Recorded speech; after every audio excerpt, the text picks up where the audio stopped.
Алматы – город, через который течет всего несколько небольших рек.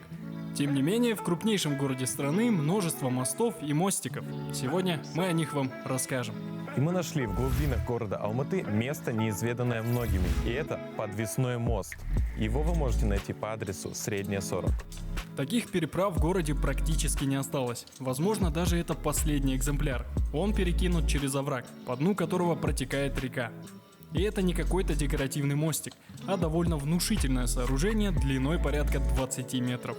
К сожалению, узнать дату постройки конструкции нам не удалось, но пообщавшись с местными жителями, мы смогли узнать, что мост стоит здесь достаточно давно, но как давно, никто не знает.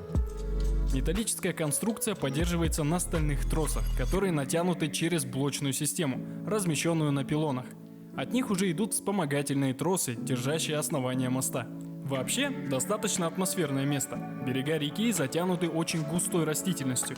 Идя по качающемуся мосту сквозь эти джунгли, создается ощущение, что находишься в какой-то тропической стране. Знаешь, это место не очень подходит для романтических прогулок, тем более вечером. Может, переместимся в другое место?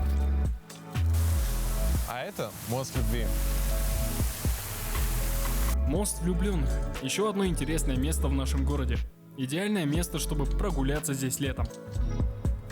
Мосты любви есть во многих городах мира, и Алматы не стал исключением из них. Просто посмотрите, какой красивый наш мост. Его вы можете найти на Старой площади со стороны улицы Панфилова. В парке есть пруд, который украшают лебеди, но не настоящие, а декоративные. Также это любимое место для туристов из других стран. Главной особенностью этого моста является то, что влюбленный оставляет на нем свои замки любви. Например, молодой человек оставил этот замок. И что примечательно, он снова оставил такой же.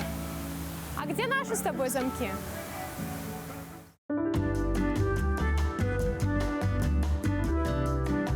В общем, рассказывать о интересных местах Алматы можно много. Сколько интересных мест, столько и сюжетов вас ожидает.